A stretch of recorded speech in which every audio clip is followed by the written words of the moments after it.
Donald Trump দ্বিতীয় মেয়াদে যুক্তরাষ্ট্রের প্রেসিডেন্ট হিসেবে 20 জানুয়ারি দায়িত্ব গ্রহণ করেছেন। 2020 সালে জো বাইডেনের কাছে পরাজয়ের পর থেকেই তিনি নিরবিচ্ছিন্ন নির্বাচন প্রচারণা চালিয়ে গেছেন। 2 মেয়াদেই তিনি ভোটারদের মন জয় করেছেন মেক আমেরিকা গ্রেট এগেইন আদর্শ প্রচার করে। তার প্রথম মেয়াদে বাণিজ্যিক সুরক্ষা, কর হ্রাস এবং মার্কিন শিল্পকে উৎসাহ করার নীতিগুলো ছিল কেন্দ্রে।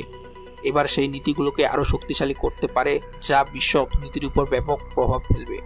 ট্রাম্প শপথ গ্রহণের পরপরই আমেরিকা ফার্স্ট মূলনীতি বাস্তবায়নের লক্ষ্যে বেশ কিছু নির্বাহী আদেশে স্বাক্ষর করেছেন।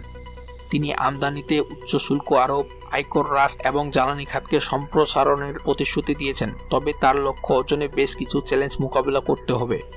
অর্থনৈতিক বিশেষজ্ঞদের মতে তার প্রশাসনের প্রথম বছরে মূল্যস্ফীতি নিয়ন্ত্রণ, বাজেট ঘাটতি, অর্থনৈতিক বাণিজ্য উত্তেজনা, অভিবাসন সংকট এবং সম্পদ বৈষম্য দূরীকরণ এই 5টি বড় চ্যালেঞ্জ থাকবে। বিশ্ব বাণিজ্যের ক্ষেত্রে ট্রাম্প আবারও চীনের উপর কঠোর অবস্থান নিতে পারেন। তিনি দিয়েছেন 1 ফেব্রুয়ারি থেকে চীনা পণ্যের উপর 10% শুল্ক আরোপ করা হবে, বিশেষ করে প্রযুক্তি ও উৎপাদন খাতে। এর ফলে চীন মার্কিন বাণিজ্য সম্পর্ক আরও উত্তেজনাপূর্ণ হয়ে উঠতে পারে, যা বৈশ্বিক অর্থনীতির উপর নেতিবাচক প্রভাব ফেলতে পারে। তবে এবার ট্রাম্পের কৌশলে কিছুটা পরিবর্তন এসেছে। তিনি শুল্ক আরোপের পাশাপাশি চীনের সঙ্গে এক টেকসই বাণিজ্যিক চুক্তির সম্ভাবনা দেখছেন। সাম্প্রতিক এক সাক্ষাৎকারে তিনি বলেছেন, চীনের উপর আমাদের বড় শক্তি রয়েছে, সেটি হলো শুল্ক। আমি চাই না এটি ব্যবহার করতে হোক, তবে দরকার হলে করব। চীনের অর্থনীতিতে ট্রাম্পের নীতির প্রভাব সুদূর প্রসারী হতে পারে। বিশেষজ্ঞরা মনে করেন এই শুল্ক নীতি চীনের মুদ্রা ইউয়ানের মানকে আরও দুর্বল করতে পারে, যা দেশটির অর্থনৈতিক পুনরুদ্ধারে বাধা সৃষ্টি করবে। চীনের কেন্দ্রীয় ব্যাংক ইউয়ানের মান স্থিতিশীল রাখতে প্রচেষ্টা চালালেও মার্কিন শুল্ক কার্যকর হলে মুদ্রার মান আরও কমতে পারে। ধারণা করা হচ্ছে 2025 সালের মধ্যে ইউয়ানের মান 2 দশকের মধ্যে সর্বনিম্ন পর্যায়ে পৌঁছাতে পারে।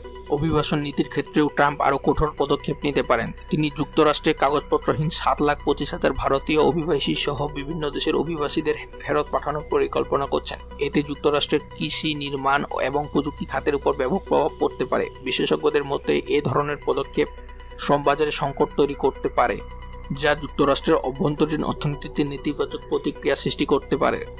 ট্রাম্প প্রশাসনের বৈশ্বিক কৌশল ন্যাটো, রাশিয়া ইউক্রেন যুদ্ধ, মধ্যপ্রাচ্য এবং ল্যাটিন আমেরিকার উপর গভীর প্রভাব ফেলতে পারে। ধারণা করা হচ্ছে তিনি ন্যাটোর প্রতি মার্কিন সহায়তার পরিমাণ কমিয়ে দিতে পারেন এবং রাশিয়া এবং ইউক্রেনের মধ্যে চলমান যুদ্ধের কূটনৈতিক সমাধান খুঁজতে পারেন। একই সঙ্গে যুক্তরাষ্ট্র ভেনেজুয়েলার উপর নিষেধাজ্ঞা শিথিল করতে পারে, যা বিশ্ববাজারে তেলের সরবরাহ বাড়িয়ে দিবে এবং রাশিয়া এবং ইরানের উপর অর্থনৈতিক চাপ সৃষ্টি করবে। বিশ্ব বাণিজ্য ও ভূ রাজনীতির ক্ষেত্রে ট্রাম্পের দ্বিতীয় মেয়াদ ইতিমধ্যে আলোচনার মধ্যে চলে এসেছে। বিশেষজ্ঞদের মতে তার আমেরিকা ফার্স্ট নীতি বিশ্ববাজারে অস্থিরতা সৃষ্টি করতে পারে এবং যুক্তরাষ্ট্রের বাণিজ্যিক অংশীদারদের নতুন কৌশল গ্রহণে বাধ্য করতে পারে। তবে ট্রাম্পের সবচেয়ে বড় চ্যালেঞ্জ হবে অভ্যন্তরীণ অর্থনীতিতে কর্মসংস্থান ধরে রাখা এবং মূল্যস্ফীতি নিয়ন্ত্রণ করা। সব মিলিয়ে ট্রাম্প প্রশাসনের দ্বিতীয় মেয়াদে বিশ্ব অর্থনীতি এবং রাজনীতিতে বড় ধরনের পরিবর্তন আসতে পারে। যুক্তরাষ্ট্রের কঠোর বাণিজ্য নীতি, অভিবাসন সংকট এবং অর্থনৈতিক কূটনীতির নতুন সমীকরণ আগামী বছরগুলোতে বৈশ্বিক অস্থিতিশীলতার উপর কী ধরনের প্রভাব ফেলবে সেটাই এখন দেখার বিষয়।